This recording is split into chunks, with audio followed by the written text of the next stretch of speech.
God is good All the time. all the time. God is good. 추석 명절은 잘 쉬셨습니까? 네. 이 가을에 정말 하늘로부터 오는 신령한 아름다운 열매들이 여러분과 여러분의 삶에 가득하시기를 기원합니다. 네. 오늘 말씀의 제목은 너는 힘써 대장부가 되라입니다. 요절 말씀은 열왕기상 2장 2절 말씀이 되겠습니다. 같이 한 몫으로 읽고 시작하겠습니다. 시작. 내가 이제 세상 모든 사람이 가는 길로 가게 되었으니 너는 힘써 대장부가 되고. 기도하겠습니다. 돌아가신 아버지 하나님, 부족하고 허물진 또 무지한 저희들을 향한 참 주님의 참 끝없는 긍휼과 사랑을 인하여 참으로 감사합니다. 다윗과 솔로몬에게 하셨던 것처럼 저희들을 향한 주님의 그 긍휼과 인자가 또 그 사랑이 끝이 없음을 인하여 참으로 감사합니다. 저희가 참 이 다윗처럼 참 저희의 마음을 열고 참 나의 하나님 또 우리의 하나님께 참 소망을 두고 정말 믿음으로 이 주님을 바라볼 수 있도록 은혜해 주시기를 간절히 기도합니다. 제 환난과 역경 가운데서 저희가 넘어지지 아니하고 오히려 이것이 더 큰 승리가 될 수 있도록 주님 저희를 붙들어 주시기를 간절히 기도합니다. 이 시간 성령께서 저희와 함께 하여 주시고 아버지 하나님 정말 이 주님 앞에 나아가는 시간 될 수 있도록 도와주시고 부당한 종을 당신의 말씀의 도구로 사용해 주십시오. 우리 주 예수 받들어 기도했습니다. 아멘. 미국의 그 한 여대생이 얼마 전에 세계적인 주식 투자자여 부호인 워렌 버핏에게 이렇게 물어봤다고 합니다. 지금의 위치에서 과거에 배운 교훈들을 돌아볼 때 성공을 어떻게 정의하시겠습니까? 이렇게 물었습니다. 우리가 아는 것처럼 워렌 버핏은 2006년에 자기 재산의 99%를 기부하겠다고 선언했고 또 전 세계 부자들을 대상으로 죽기 전에 재산의 절반 이상을 기부하는 것을 목표로 한 Giving Pledge, 기부 서약을 주도하고 있는 참으로 존경할 만한 부자입니다. 저희가 오마하에 살았는데 그 집이 오마하에 있었는데 오른쪽에 있는 것처럼 그냥 길가에 있었습니다. 그때 생각에 야 세계적인 부자인데 막 그 높은 담에 전기 철조망에 이렇게 처했을 것 같은데 그냥 아무라도 이렇게 들어가 볼 수 있을 정도로 그런 집에 살고 있었습니다. 이게 보니까 99%를 나눠주기 때문에 이 도둑들이 들어올 이유가 없는 아마 그런 삶을 살고 있는 것 같습니다. 이때 버핏은 주저하지 않고 대답하라 했습니다. 사람들은 성공이란 원하는 것을 많이 얻는 것이고 성공해야 행복하다고 생각합니다. 하지만 내 나이 아마 82세 때 된 것 같습니다. 82세가 되면 말입니다. 당신이 사랑해줬으면 하는 사람이 당신을 사랑해주면 그게 성공입니다. 당신은 세상의 모든 부를 다 얻을 수도 있고 당신의 이름을 딴 빌딩을 가질 수도 있겠죠. 그러나 사람들이 당신을 생각해주지 않으면 큰 성공이 아닙니다. 모든 사람이 다 막대한 부를 얻을 수 있는 것은 아닙니다. 그래도 자녀들이 함께 일하는 사람들이 또 주위 사람들이 당신을 사랑한다면 나이가 든 후에 오랫동안 당신은 성공한 것입니다. 이렇게 말하면서 그는 자신이 성공에 대해서 이런 생각을 갖게 된 배경을 덧붙여 설명하였습니다. 오마하에 있는 그가 살고 있는 도시에 벨라 아이젠버그라는 여성이 있었는데 그녀는 폴란드계 유태인으로서 2차 대전 때 아우슈비츠 수용소에 수감된 경험이 있었던 여자였습니다. 그녀가 세상을 떠나기 전에 워런 버핏에게 몇 년 전 어느 날 글을 보고 이렇게 말했다고 합니다. 나는 친구를 사귀는데 매우 더뎌요. 왜냐하면 사람들을 만날 때마다 속으로 이렇게 질문하거든요. 저 사람들은 나를 숨겨줄까? 라고 말해요. 당신이 70세나 75세가 되었을 때 주위에 당신을 숨겨줄 만한 사람이 많다면 성공한 것이에요. 반대로 아무도 당신이 어떻게 되든 신경 쓰지 않는다면 돈이 얼마나 많든 전 상관하지 않아요. 그러면 당신은 성공하지 못한 거예요. 정말 위기 때에 돌봐줄 사람이 있는 사람, 인생의 말년에도 정말 당신을 아끼고 사랑해줄 사람이 있는 사람이 성공한 사람이라는 것입니다. 여러분 공감하십니까? 네, 그런 것 같습니다. 열왕기 상하는 다윗 왕의 임종, 솔로몬의 즉위, 솔로몬의 사후 남북 왕국의 분열과 멸망까지 400년의 역사를 다루고 있습니다. 저자는 이스라엘 왕들에 대해서 그들이 이룬 업적보다는 여호와 보시기에 어떠하였는지를 중심으로 평가하고 있습니다. 이를 선지자적인 관점 또는 신명기 사관이라고도 말합니다. 곧 왕이 하나님의 말씀에 순종하면 그 나라가 형통하게 되고 거역하면 망한다는 것입니다. 이 열왕기서는 북이스라엘 남유다가 망해 수많은 사람들이 포로로 끌려가고 백성들이 뿔뿔이 흩어지는 그러한 시점에 쓰여졌습니다. 당시 전쟁은 신들의 전쟁이었기 때문에 승리한 나라의 신이 더 강한 신으로 간주되었고 패전국은 승전국의 신을 받아들여야만 했습니다. 이런 가운데 하나님의 백성이던 이스라엘 백성들에게 신앙의 혼란이 오게 되었습니다. 우리가 섬기던 그 여호와 하나님은 어디로 가버리셨는가? 우리가 섬기던 그 하나님은 바벨론의 신 마드룩보다도 못하단 말인가? 하는 회의가 들어오게 되었습니다. 이에 제자는 그들이 당한 고통과 불행의 원인이 그들의 조상들이 하나님을 떠나 타락했기 때문이라고 말하고 있고 유일하신 하나님을 경외하고 그에게 다시 충성할 것을 말하고 있습니다. 아울러 나라의 흥망성쇠가 오직 여호와 하나님께 속해 있음을 보여주고 따라서 왕을 포함한 모든 인생들이 하나님의 그 말씀에 순종하여 살아야 함을 말해주고 있습니다. 오늘 말씀에서는 평생 하나님을 사랑하고 경외하였던 다윗 왕이 왕위를 솔로몬에게 물려주고 또 마지막 유언을 남기고 있습니다. 이를 통해서 우리 인생에서 진정으로 무엇이 중요한가, 무엇이 중요한가를 배울 수 있기를 기도합니다. 그래서 참으로 행복한 삶, 성공하는 삶을 살 수 있는 비결을 배울 수 있기를 간절히 기도합니다. 파트 1, 김칫국만 마신 아도니아. 1절 2절을 보십시오. 우리 같이 한번 읽어보시겠습니다. 시작. 나이가 많아 늙으니 이불을 덜보도 탓하지 아니하니라. 그의 시종들이 왕께 아뢰되 그로 왕을 받들어 모시게 하고 우리 주 왕으로 따뜻하게 하시리다. 홍한의 그 청년 다윗이 이제는 이불을 덮어도 따뜻하지 않을 정도로 노쇠하게 되었습니다. 저자는 저물어가는 다윗 왕국을 이렇게 문학적으로 표현하고 있습니다.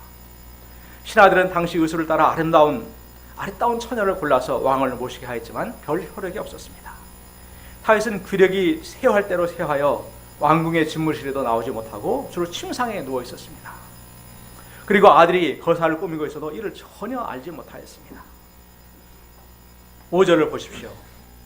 그때 하키스의 아들 아도니아가 스스로 높여서 이르기를 내가 왕이 되리라 하고 자기를 위하여 병거와 기병과 호위병 50을 준비하니 왕이 줄곧 집무실을 비우자 다윗 왕의 넷째 아들인 아도니아가 내가 왕이 될 거야 하고 병거와 기병, 호위병 50을 모아서 새를 과시하고 다녔습니다. 6절은 그가 이렇게 된 배경을 설명합니다. 같이 읽어보시겠습니다. 시작. 그는 압살롬 다음에 태어난 자요 용모가 심히 준수한 자라. 그 아버지가 내가 어찌하여 그리하였느냐는 말로 한 번도 그를 섭섭하게 한 일이 없었더라.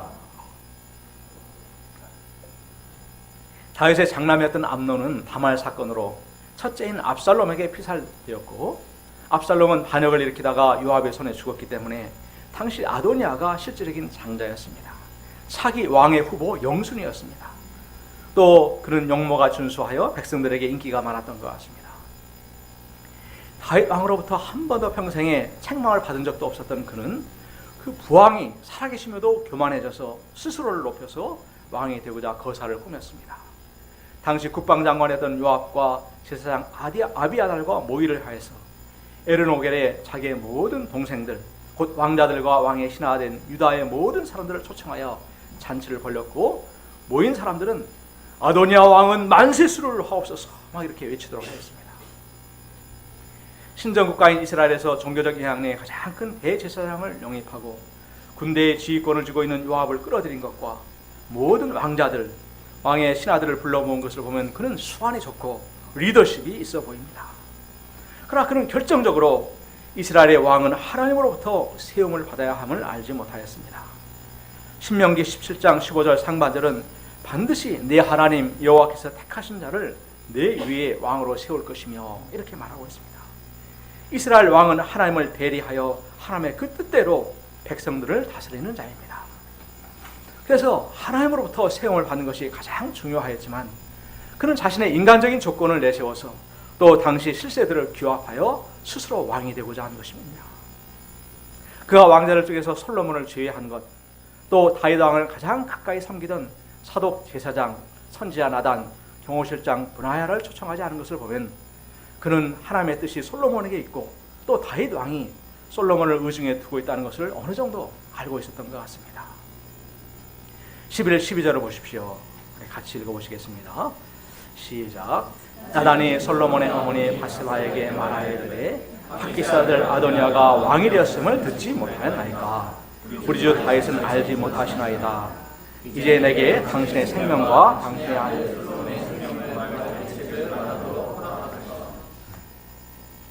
대사가 이렇게 막 흘러가고 있을 때 이를 거슬러서 나단이 솔로몬의 편에 선다는 것은 쉽지 않은 일이었을 것입니다. 그러나 그는 11절에 보는 것처럼 솔로몬과 바세바 편에 섰습니다. 이는 무엇보다도 하나님께서 솔로몬을 택하였고 다윗도 이미 다음 후계자로 솔로몬을 지목하였다는 것을 알았기 때문이었습니다. 일찍이 다윗이 솔로몬을 낳기 전에 그가 성전 건축을 위하여 기도할 때에 하나님께서는 그에게 보라 한 아들이 내게서 나리니 그는 온순한 사람이라. 내가 그로 주변 모든 대적에게서 평온을 얻게 하리라. 그 이름을 솔로몬이라 하리니 이는 내가 그의 생전에 평안과 안일함을 이스라엘에게 줄 것임이니라. 그가 내 이름을 위하여 성전을 건축할지라. 이렇게 했습니다. 또 3월 하에 보면은 하나님께서 솔로몬을 주시고 선자 나단을 보내서 그 이름을 여디디야, 이는 여호와께서 사랑하셨기 때문이라. 이렇게 예언을 주신 것을 볼 수가 있습니다. 나단은 이 하나님의 그 뜻이 이루어지도록 민첩하고 지혜롭게 역사 환경을 만들어가기 시작하였습니다. 나단은 바세바를 통해서 다윗 왕에게 아도니아 사건을 알리고 이를 방치할 경우에 자신과 아들 솔로몬의 생명이 위험케 됨을 알렸습니다. 그러면 자신이 곧 뒤에 따라 들어가서 팩트 체크를 해주겠다고 합니다. 그는 세상이 어떻게 돌아가든 요동하지 않고 하나님의 그 뜻을 분별하여 섬기는 진정한 하나님의 종이었습니다. 이 모든 것을 뒤늦게 한 다윗 왕은 즉시 명령을 내립니다. 제사장 사독과 선지자 나단, 경호실장 브나야를 불러서 왕의 신하들과 함께 솔로몬을 왕의 노새, 요즘으로 하면 이 봉황기가 새겨진 왕의 전용차에 태워 사람들이 많이 모이는 기온샘으로 가서 기름을 부어 이스라엘 왕으로 삼으라. 뿔나파를 불며 솔로몬 왕은 만세수를 하옵소서 외치는 공식적인 왕의 대관식을 거행토록 하였습니다. 이 모든 절차가 일사천리로 진행되었고 솔로몬은 하나님과 다윗 왕 백성들의 축복 가운데 이스라엘의 왕으로 세움을 받게 되었습니다. 우리 40절을 같이 읽어보시겠습니다. 시작. 모든 백성이 그를 따라 올라와서 피리를 불며 크게 즐거워하므로 땅이 그들의 서로 말미암아 갈라질 듯하니. 이 모든 혼란을 숨을 죽이며 지켜보던 백성들은 마침내 왕이 세워지자 피리를 불며 크게 즐거워하였습니다. 그들이 지른 소리가 와 얼마나 컸든지 막 땅이 갈라졌다고 이렇게 갈라질 정도라고 저자는 말하고 있습니다. 한편 잔치를 벌이고 있던 아도니아와 일당들은 어떻게 되었습니까? 49절을 보십시오. 아도니아와 함께한 손님들이 다 놀라 일어나 각기 갈 길로 간지라.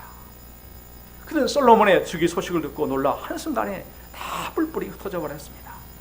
왕이 되고자 스스로 높이 올라갔던 아도니아는 한순간에 땅끝까지 추락하게 되었고 홀로 남게 되었습니다. 그는 생명의 위협을 느끼고 제단의 뿔을 붙잡았습니다. 이는 하나님의 은혜와 긍휼을 구하는 행위였습니다. 이에 솔로몬은 그가 악한 것 곧 불의한 욕심을 부리지 않으면 이러한 조건 하에서 그를 살려주었습니다. 모임의 리더를 세우는 것은 온전히 하나님의 주권에 달린 일입니다. 다윗도 솔로몬 왕도 왕이 되기 위하여 아도니아처럼 자신을 높여 자리를 구하거나 특별한 인간적인 노력을 하지 않았습니다. 그러함에도 하나님께서는 때가 되시자 친히 그들을 세우시고 당신의 그 뜻을 그들을 통해 이루어 가셨습니다. 파트 2, 너는 힘써 대장부가 되라. 2장 말씀입니다. 2장 1절을 보십시오. 다 같이 읽어보시겠습니다. 시작. 다윗이 죽어 임박하여 그 아들 솔로몬에게 명령하였는데 다윗이 가쁜 숨을 몰아쉬며 임종을 맡게 되었습니다. 그는 왕권을 이어받은 솔로몬에게 마지막 유언을 남깁니다. 내가 이제 세상 모든 사람이 가는 길로 가게 되었노니 너는 힘써 대장부가 되고 내 하나님 여호와의 명령을 지켜 그 길로 행하여 그 법률과 계명과 율례와 증거를 모세의 율법대로 기록된 대로 지키라. 그리하면 내가 무엇을 하든지 어디로 가든지 형통할지니라. 이렇게 말하였습니다. 그는 먼저 자신이 세상 모든 사람이 가는 그 길로 가게 되었다고 말합니다. 임금이라고 힘 있는 자라고 해서 레드 카펫이 깔린 다른 길로 가는 것이 아닙니다.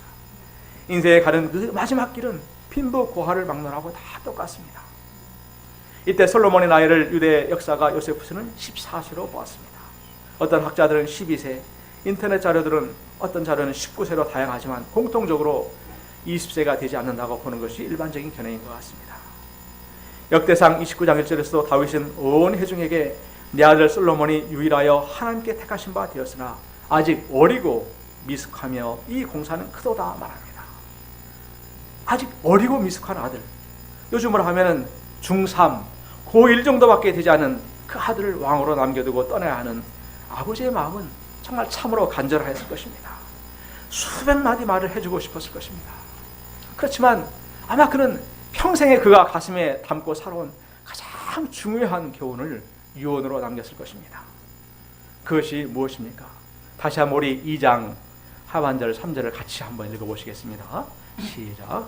너는 힘써 대장부가 되고 내 하나님 여호와의 명령을 지켜 그 길로 행하여 그 법률과 계명과 율례와 증거를 모세의 율법에 기록된 대로 지키라. 그리하면 내가 무엇을 하든지 어디로 가든지 형통할지라. 힘써 대장부가 되라는 표현은 NIV 영어 성경은 So be strong, show yourself a man 이렇게 되어 있습니다. NLT 성경은 Take courage and be a man으로 되어 있습니다. 이는 강하게 마음을 먹고 용기를 갖고 여호와 하나님의 법을 따라 살고 그 말씀에 순종하는 삶을 살라는 것입니다. 왜 다윗이 그냥 하나님의 말씀을 잘 지켜라 하기 전에 힘써 대장부가 되어 라는 전제를 달았을까요? 이는 마음을 우리가 강하게 먹고 용기를 갖지 않으면 하나님의 법보다는 당장 세상의 눈치를 보게 되고 세상의 논리를 따라 살기가 너무나 쉽기 때문입니다. 어린 그는 당장 그 산전수전 그 모든 걸 다 겪은 부왕의 신하들을 두려워하고 그들의 눈치를 볼 수가 있습니다. 강력한 군사력을 가진 이웃나라 애굽을 두려워하게 싶습니다. 경험도 없는데 노사 갈등과 같은 치열한 그 백성들의 송사를 감당할 것을 생각하면 스트레스로 잠을 못 잘 수도 있습니다. 이런 가운데 세상 박사들의 자문을 받아서 세상의 정치, 경제 논리, 일개 논리로 나라를 다스려야만 할 것 같습니다. 하나님의 그 말씀대로 살고자 투쟁하는 것은 너무나 비현실적이고 비실용적인 것처럼 느껴질 수도 있습니다. 우리도 당장 내일 월요일이 시험인데 이처럼 주일 예배를 먼저 드릴 것인가? 그 시간에 공부를 해서 이 성적을 더 올릴 것인가? 세상의 논리로 보면 몇 시간 더 공부의 시간을 투자해서 하는 것이 더 내게 유익이 될 것 같습니다.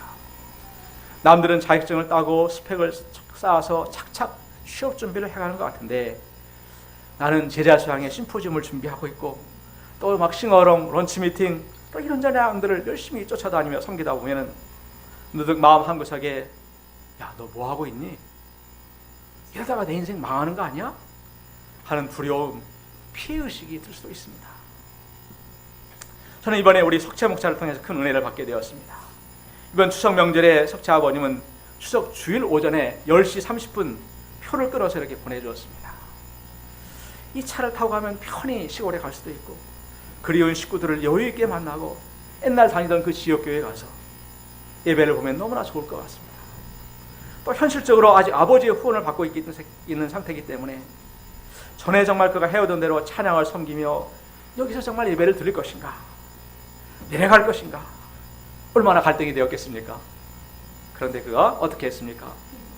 그는 아버지의 눈치보다는 말씀대로 먼저 그의 나라를 구하기로 결단하고 예배를 다 섬기고 월요일 아침에 내려갔습니다. 이것은 그의 마음이 하나님으로 인해서 강하고 담대하지 않으면 할 수 없는 일입니다. 말씀에 순종한다는 것은 현재 삶에서의 때로 많은 것들을 희생해야 하고 당장 불이익을 받을 것 같을 때가 많기 때문입니다. 먼저 그의 나라와 그의 의를 구하라. 그래야만 이 모든 것을 너에게 더하시리라 하시는 이 약속의 말씀이 우리 순종한 석체에게 반드시 이루어질 것을 믿습니다. 다윗도 이것이 쉽지 않음을 잘 알았기 때문에 그 어떤 것보다도 마음을 강하게 먹고 용기를 갖고 하나님의 말씀과 법도를 쫓아 살라고 명령하는 것입니다. 그러할 때 무엇을 하든지 어디로 가든지 형통할 것이라고 말합니다. 이것은 그가 생각하는 이론이 아니라 그의 전 생애를 통해서 얻은 산 체험에서 나온 결론이었습니다. 만약 그가 세상적인 지혜와 방식으로 인생을 살아왔다면 솔로몬아, 육도 삼락, 손자병법을 열심히 연구해라, 이렇게 방향을 주었을 것입니다. 우리가 잘 알듯이 다윗의 인생은 참으로 파란만장하였습니다. 15세의 목동이었을 때 사무엘로부터 기름 부음을 받았습니다. 블레셋과의 전쟁에서 무시무시한 적장 골리앗을 물맷들로 때려내품으로 단번에 중앙무대에 진출하여 장군이 되었고 그가 하는 전쟁에서 모두 승승장구합니다. 사울은 천천히요, 다윗은 만만이라는 노래가 나올 정도로 인기가 올라간 그 이유 하나 때문에 하루아침에 사울의 적수가 됩니다. 시기심에 불탄 사울은 다윗을 3번이나 창으로 꿰뚫어 죽어버리려 합니다. 이 상황들이 얼마나 절박했던지 다윗은 그 친구 요나단에게 나와 죽음 사이는 한 걸음뿐이다, 한 걸음 잘못 뛰면 죽는다는 것입니다. 그렇게 고백하였습니다. 사울이 보낸 암살단을 피해서 야반 도주를 해야 했고 사울 왕과 군사 3천에 완전히 토끼몰이를 당하기도 하였습니다. 한 것이라고는 나라와 왕에게 충성한 것밖에 없는 그가 거의 10년 동안 목이 걸린 지명 수배자가 되어서 광야로 적국으로까지 쫓겨다니게 되었습니다. 그 과정에서 그는 2번이나 사울을 죽일 수 있는 절호의 찬스가 왔지만 하나님께서 세우신 자를 자기가 심판하지 않고자 하였습니다. 이 고통과 절망의 시기에 그는 오직 하나님께 나아가 울부짖고 토로하며 하나님의 도우심을 구하는 수많은 시편을 썼습니다. 그는 하나님을 피난처로 삼았습니다. 하나님께서는 그를 덮으시고 숨겨주셨습니다. 하나님을 피난처 삼은 그에게 세상에서 온갖 억울한 일을 당한 자들, 환난을 당한 자들 400명이나 몰려들었습니다. 다윗은 이들의 목자가 되어서 그들을 돌보아 주었습니다. 이들이 후에 다윗 왕국의 기초가 되었습니다. 유다 지파를 중심으로 한 왕으로 추대를 받고 7년 후에는 통일 왕국의 왕으로 추대를 받았습니다. 다윗은 우리처럼 그의 일생에서 한 번도 초인적인 기적을 행해 본 적이 없습니다. 그런데 그는 뜨겁게 하나님을 사랑한 자요, 하나님께서 내 마음에 맞는 사람이라고 인정할 정도로 하나님 중심적인 자였습니다. 또 얼마나 그가 하나님을 사랑하고 따르고자 하였는지 우리는 사무엘하 6장에서 하나님의 법궤를 예루살렘 다윗성으로 모셔드리는 과정을 통해서 잘 볼 수가 있습니다. 그는 6걸음을 뗄 때마다 소와 살찐 송아지로 엎드려 제사를 드렸습니다. 또 왕복을 벗고 에봇을 입고 속살이 보일 정도로 온 힘을 다해서 춤을 추었습니다. 그는 그 당시 왕은 절대 권력가였습니다. 누구에게도 절을 하지 않습니다. 오히려 절을 받고 섬김을 받으며 춤을 구경하는 죄 있는 사람입니다. 그런데도 다윗은 그 하나님의 은혜와 사랑에 감격하여 한낱 피조물로서 겸손하게 제사를 드렸고 온 몸으로 하나님을 경배하는 춤을 춘 것입니다. 이런 다윗의 마음을 알지 못하는 첫째 아내요 사울의 딸인 미갈은 이를 보고 다윗 왕을 맞으면서 빈정되었습니다. 이스라엘 왕이 오늘날 어떻게 영화로우신지, 방탕한 자가 염치 없이 자기 몸을 드러내는 것처럼 오늘날 그 신복의 계정 눈앞에서 몸을 드러내셨나이다, 이렇게 했습니다. 일국의 왕이란 자가 자기 채통도 없이 계집종들이 구경하는 데서도 몸이 보이도록 춤을 췄다는 것입니다. 이때 다윗이 어떻게 대답하였습니까? 우리 6장 21절 22절을 같이 한번 읽어보시겠습니다. 시작. 이는 여호와 앞에서 한 것이 아니니라. 나를 택하사 나로 여호와 백성 이스라엘의 주권자를 삼으셨으니 내가 여호와 앞에서 뛰놀리라. 내가 이보다 더 낮아져서 내가 말한 바 결정에게는 내가 높음을 받으리라 한지라. 내가 이보다 더 낮아져서 천하게 보이고 조롱을 받는다고 해도 나는 좋다. 나는 상관하지 않겠다. 나는 단지 나의 구원의 그 하나님 앞에서 춤을 추겠다는 것입니다.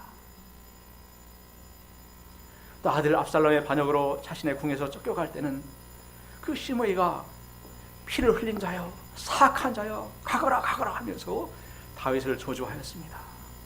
이 말을 들은 용사 아비새가 이 죽은 자가 어찌 내 주 왕을 저주하리까? 차가간대 내가 건너가서 그의 머리를 베게 하소서 하였습니다. 이 시므이의 저주는 다윗의 그 찢어지는 듯한 심령에 고춧가루를 뿌리는 것처럼 가슴 아프게 하였을 것입니다. 그런 분노가 치밀어서 가서 단칼에 죽여라 이렇게 할 것 같은데 그렇게 하지 않았습니다. 다윗은 그가 저주하는 것은 여호와께서 그에게 다윗을 저주하라 하시니 라고 하며 그를 말렸습니다. 내 몸에서 난 아들도 내 생명을 해하려 하거든 하물며 이 베냐민 사람이라. 여호와께서 그에게 명령하신 것이니 그가 저주하게 버려두라 하였습니다. 그런 인생에서 성공의 때나 때로 비참한 실패의 때처럼 보이는 상황에서도 변함없이 하나님의 그 주권 앞에 무릎을 꿇고 참으로 겸비한 자로 살았습니다. 다윗의 인생을 결산해보면 오직 하나님 앞에서 하나님의 말씀대로입니다. 이런 그를 하나님께서는 그와 함께 하시고 40년간 이스라엘의 주권자가 되게 하시고 그의 후손 가운데 메시아를 허락하심으로 그의 왕국이 견고히 되는 축복을 더하여 주셨습니다.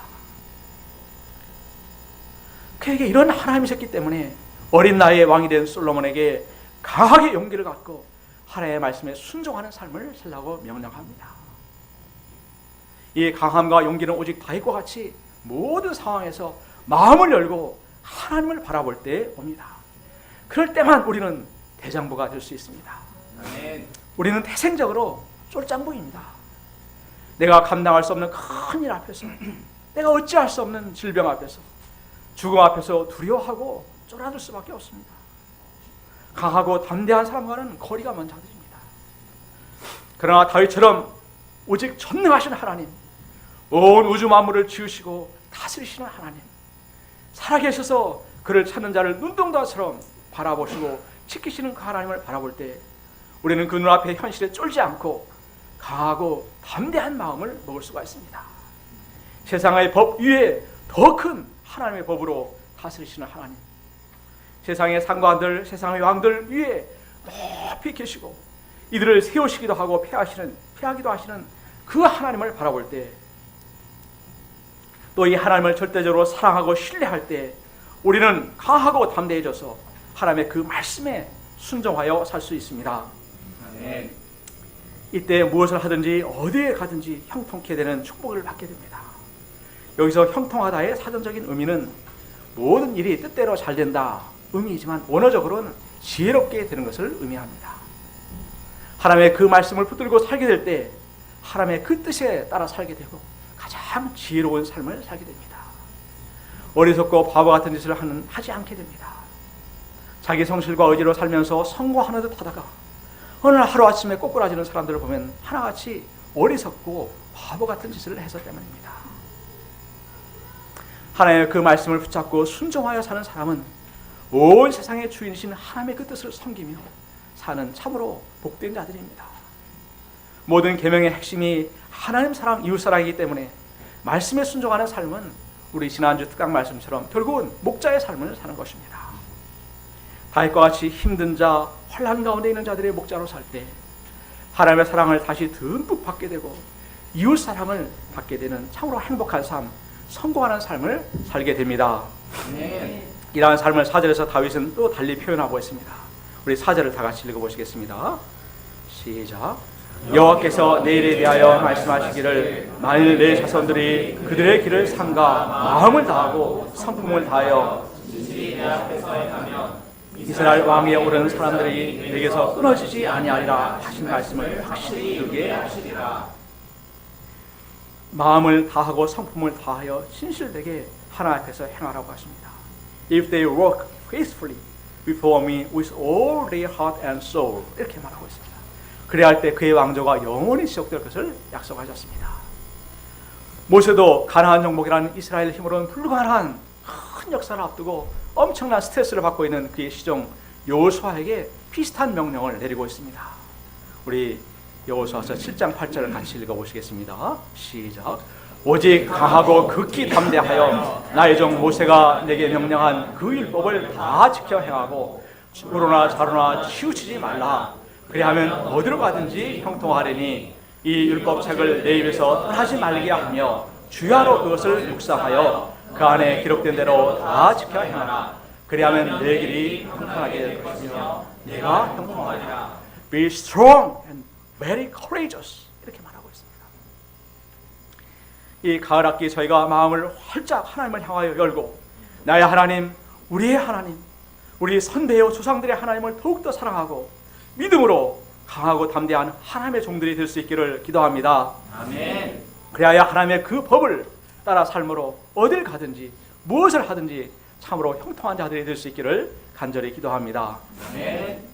다윗은 솔로몬에게 가장 먼저 하나님의 말씀을 지킬 것을 말한 후에 세 가지 부탁을 합니다. 첫째는 요압이 평안히 음부에 내려가지 말도록 합니다. 그는 평생을 다윗을 섬긴 군대장관이요 친척이었습니다. 그는 다윗에게 충성을 하였지만 나름대로 하였습니다. 하나님의 크신 뜻을 쫓아 살기보다는 사사로운 감정에 치우쳐 하나님의 역사를 크게 방해한 인본주의자였습니다. 그는 화친을 청하러 온 북이스라엘의 군대장관 아브넬을 자기 동생 아사엘에 대한 그 복수심으로 비겁하게 몰래 칼로 찔러 죽었습니다. 또 다윗이 압살롬의 군대장관이었던 아마사를 영입하여 군대장관 삼고자 하자 그에 대한 시기심 때문에 그를 또 죽여버렸습니다. 또 다윗의 명을 거역하고 압살롬을 죽였습니다. 이런 요압에 대하여 다윗은 사무엘하 3장 39절에 요압을 제어하기가 너무 어렵다고 말하였습니다. 둘째는 길앗 바실레의 아들들에게 은총을 베풀라고 합니다. 바실레는 다윗이 압살롬에게 쫓겨갈 때 도와준 자였습니다. 다윗은 그때의 그 은혜를 잊지 못해서 아들 솔로몬에게 그의 아들들을 잘 보살펴주라고 권면하고 있습니다. 셋째는 다윗이 압살롬 사건으로 피난 갈 때에 독한 말로 저주한 시므이를 지혜롭게 처리하라고 합니다. 그는 사울에 속한 베냐민 지파 사람으로 바후림에 있는 사울의 친족들을 이끌고 있던 자로서 다윗에게 쓴풀을 품고 쫓겨나가는 다윗에게 저주를 퍼붓던 자였습니다. 그는 하나님께서 사울을 폐하시고 다윗을 세운 것을 인정하지 않았습니다. 그러다가 다윗이 승리하여 돌아올 때는 환영했던 기회주의자였습니다. 그는 하나님 중심보다는 신적 중심으로 모든 것을 생각하는 인본주의자요 기회주의자였습니다. 다윗이 죽은 후 얼마의 시간이 흐른 후 아도니아가 밧세바를 찾아옵니다. 15, 17절을 보십시오. 저와 여러분이 교독해 보시겠습니다. 그가 이르되 당신도 아시는 바이거니와 이 왕위는 내 것이었고 온 이스라엘은 다 얼굴을 내게로 향하여 왕으로 삼으려 하였는데 이 왕권이 돌아가 내 아우의 것이 되었음은 여호와께로 말미암음이니이다. 이제 내가 한 가지 소원을 당신에게 구하오니 내 청을 거절하지 마옵소서. 밧세바가 이르되 말하라. 그가 이르되 청하건대 솔로몬 왕에게 말씀하여 그가 수넴 여자 아비삭을 내게 주어 아내를 삼게 하소서. 왕이 당신의 청을 거절하지 아니하리이다. 그는 아직도 왕위가 내 것이었다고 말합니다. 그리고 온 이스라엘이 다 자기 편이었다고 엄청난 착각을 하고 있습니다. 그런데 왕권이 아우의 것이 된 것은 여호와께로 말미암았다고 말하고 있습니다. 아무리 어쩌고 저쩌고 해도 하나님의 뜻이었으면 그것이 가장 높고 절대적인 것이기 때문에 군소리를 하지 말아야 되는데 그는 계속돼서 궁수렁대면서 아직도 솔로몬을 왕으로 인정하지 않고 있습니다. 그리고 아버지 다윗 왕을 섬겼던 수넴 여자 아비삭을 자기 아내로 삼게 해달라고 청합니다. 이는 정말로 기가 차지 않는 그런 요구였습니다. 용서를 구해도 시원찮은 판에 아버지를 섬겼던 여인을 아내로 달라고 하다니. 당시 고대 근동에서는 자식이 아버지의 아내나 첩을 범하는 것은 아들이 자신을 아버지와 자신을 동등한 위치에 둔다는 의미였다고 합니다. 그는 같이 모의를 했던 제사장 아비아달 요압 장군이 여전히 살아있자 왕권에 대한 미련을 못 버리고 있었습니다. 밧세바를 통해서 이를 전해들은 솔로몬은 그 마음을 간파하고 대노를 발하였습니다. 우리 23, 24절을 같이 읽어보시겠습니다. 시작. 여호와를 두고 맹세하여 이르되 아도니아가 이런 말을 하였은즉 그의 생명을 잃지 아니하며 하나님은 내 예물을 내게 원하시니이다. 그러므로 이제 나를 세워 내 아버지 다윗의 왕이 되게 하시고 허락하신 말씀대로 나를 위하여 집을 세우신 여호와께서 살아계심을 두고 맹세하니 아도니아는 오늘 죽임을 당하리라 하고 그리고 분하야를 보내어 쳐 죽이도록 명령합니다. 그리고 아비아달의 제사장 직분을 파면하고 고향으로 쫓아보내었습니다. 이 소식을 전해 들은 요압은 찔린 것이 있었는지 여호와의 장막으로 도망하여 제단 뿔을 잡았습니다. 출애굽기에 있는 것처럼 이 뿔을 도피처로 삼을 수 있는 자는 오직 실수로 사람을 죽인 자입니다. 그러나 요압은 고의로 사악한 격여로 이스라엘의 두 장수를 죽였기 때문에 긍휼의 여김을 받을 수가 없었습니다. 예, 솔로몬은 즉시 또 역시 분하야를 보내서 그를 쳐 죽이도록 합니다. 시므에 대해서는 예루살렘에 머물고 기드론을 건너가지 말도록 엄히 명령하고 살려주었지만 그는 종이 도망을 가자 하나님과 왕 앞에서 한 맹세를 기억지 아니하고 가드까지 가서 종들을 찾아왔습니다. 그도 현실의 유익을 쫓아 살다가 결국은 비참한 종말을 맞게 되었습니다. 아도니아, 요압, 시므이 모두 하나같이 하나님의 뜻보다는 인간의 야망과 감정과 욕심을 따라 행하던 자들이었습니다. 결국 그들은 다윗과 솔로몬을 통하여 회개하고 돌이킬 기회가 주어졌지만 그 은혜를 감당치 못하였습니다. 결론입니다. 이 치열한 시대를 살아가는 우리가 진정으로 형통하고 성공하는 길은 오직 마음을 강하고 담대히 하여서 하나님의 그 말씀에 순종하는 삶을 사는 것입니다. 아멘. 구체적으로는 하나님을 사랑하고 한 영혼을 섬기는 목자의 삶을 살 때 평생 외롭지 않고 사랑하고 사랑받는 삶, 참으로 풍성한 은혜가 넘치는 아름다운 삶을 살 수가 있습니다. 아멘. 우리 요절 말씀, 우리 2장 2절 말씀 읽고 기도하고 마치겠습니다. 시작. 내가 이제 세상 모든 사람이 가는 길로 가게 되었노니 너는 힘써 대장부가 되고. 그러하신 주님, 제약된 저희를 우리 예수님의 십자가의 보혈의 피로 구원하시고 살려주셔서 참으로 감사합니다. 또 캠퍼스 목자로 부르시고 주님을 섬기는 가장 복된 목자의 삶을 살게 하셔서 참으로 감사합니다. 제가 이 가을에 참 다윗의 유언과 같이 나의 하나님, 또 우리의 하나님을 굳게 믿고 의지하고 사랑하며 온 마음으로 그 말씀에 순종하는 삶을 살 수 있도록 저희를 붙들어 주시고 도와주옵시기를 간절히 기도합니다. 부장님 감사하며 우리 예수 받들어 기도했습니다.